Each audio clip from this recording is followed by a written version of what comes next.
You know what? When I do this on my own, it's a lot harder. So, hi, welcome back to All Things Equilateral. Guess what I have today? An unboxing. Oh my goodness, yes. I have an unboxing, and this time without Kat. Shh, don't tell her. She's in school. This is Fierce Reads unboxing, checking to make sure I blocked out our address. Many thanks to Fierce Reads. They're awesome. They send me on occasion a box full of stuff for review with pageturnersblog.com, which I will link down below. I'll also feature this video on their channel, so be sure to check them out. Stacy and Amber run it, and they're awesome. I have been blogging with them for over 8 years, and I adore them. Fierce Reads did something interesting. Hello, I'm off screen. Did something interesting this time. They had us choose from, I think it was 4 different boxes, maybe 5, what we liked instead of just clicking on books, because everyone clicks on the most buzzworthy books out there. So I picked this box, and this was my #1 pick, you guys. You're gonna know why in just a minute. First book is from Matali Perkins. Some of us have followed Matali, gosh, since the early days. This is her book. It's called You Bring the Distant Near, and it's about 5 girls, 3 generations, one great American love story. Look at this gorgeous cover. It's about Sonia and Tara are struggling to fit into life in America. Queens is very different from their old neighborhood in London. New York girls don't hold hands on the street or wear matching outfits to high school. It doesn't help that their stifling apartment building is full of nosy aunties. And just as the girls are finally setting in, tragedy strikes, sending Sonia into the arms of a boy whom her mother doesn't approve of, and cutting a deep wound in the Doss family. It sounds like it's a book about sisters from Bengal who are now in New York, and push and pull between ethnic traditions and Americanization comes into play as an immigrant. I love these stories, so I'm really looking forward to it. Okay, this next item is a promotional sampler by Melissa Dela Cruz. You guys, you know I love her. She's written so many books. The latest one is Alex and Eliza Hamilton. And this is called Because I Was a Girl, and they're true stories for girls of all ages. It's an anthology that's coming out, and it's going to be 30 stories about girls and women of all ages and backgrounds, and about the barriers they've faced and the battles they've fought. There could not be a more appropriate time for this. The next book is a book by Lydia Albano called Finding You, and it's a Swoon Reads book, and it comes out in September of 2017. And this book, okay, it sounds a little scary. Locked in a dungeon with a dozen other girls, Isla's only comfort is a locket in the memory of the boy she loves, but as the days pass and more girls disappear, she realizes that help is not coming. If they're going to survive, they'll have to escape on their own. Whoa.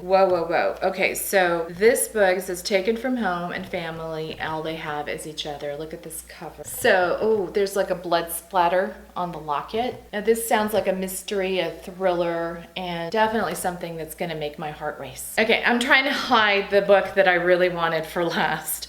So the next book is by Dashka Slater, and it's called The 57 Bus. 2 sides of the same crime, 2 ends of the same line, and this is not the final cover.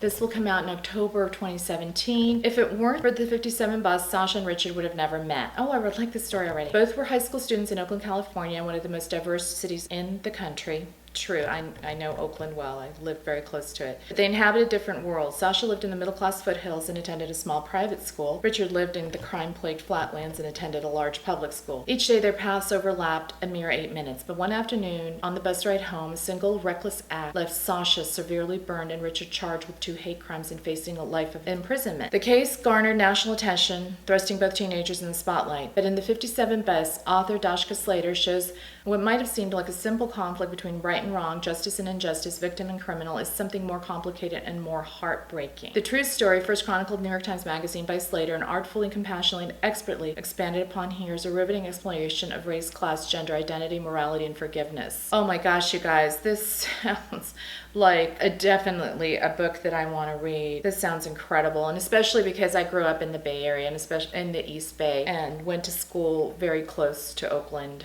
right next door in Berkeley. So I had no idea about this story. I'm gonna look up the origin story and then, start reading this definitely in the fall. From First Second Books, graphic novels, I got this sampler of their graphic novels for fall 2017. I just love these guys. There's a sample of a story called The Dam Keeper. And the reason that I love him, Cece's Journal, is the illustrations. In my graphic novels, and I'm just starting out, I'm like a baby with graphic novels, I love really well done illustrations. When my kids were little and reading picture books, I wanted the ones with illustrations that just looked really good. And First Second does this. This is a story about Pele, the soccer star. So I'm going to flip through this and see what books, what graphic novels I want to order for the fall. Oh, and then Be Still My Beating Heart. Whew. Marissa Meyer, you know, somewhere on here, since we've rainbowized the shelves, I've lost my big stack of Marissa Meyer books. I love her to pieces. She's the author of Cinder and Cress and all those wonderful books. But she's coming out with a new series called Renegades. And this is the chapter sampler. This is like superhero or kids with superpowers, and it's based on, they call it a syndicate of prodigies called the Renegades, humans with extraordinary abilities, who emerged from the ruins of a crumbled society and established peace and order where chaos reigned. As champions of justice, they remain a symbol of hope and courage to everyone except the villains they once overthrew. Dun dun dun dun. I am so there. It's Marissa Meyer writing a new series. And then the book that I wanted most of all. Thank you so much, Fierce Reads. You guys already know. Somebody start Hamilton the Musical, the overture. This is Alexander Hamilton, Revolutionary, by Martha Brockenbrough. This is Alexander Hamilton, the Revolutionary, by Martha Brockenbrough, and it's his biography. It's much, much smaller than the Ron Chernow book. It's, you know, all about him as a teenager as he starts off his legacy. It says right here, richly informed by Hamilton's own writing with archival artwork and new illustrations, this is an in-depth biography of an extraordinary man. This is written more for like a young adult audience. And I want to see if there's any artwork. Very often the artwork in ARCs is not present because they're still working on it and improving it and stuff. So look at this, chapter 4, Love, War, and Glory's Price. Some of you may know we're going to go see Hamilton the Musical in San Francisco this summer. I'm calling it our summer vacation because we're taking all the kids and it's going to be awesome. I can hardly wait. So hey, thank you so much, Fierce Reads. And for you who are still watching, please give me a thumbs up if you like this video and subscribe, won't you? Because you know what? It makes my day. It totally does. And I think that pretty soon we're going to have a giveaway, Kat and I, because it's time. It's the end of the school year and I think it's time. So keep an eye out for that. In the meantime, enjoy your day. Cut.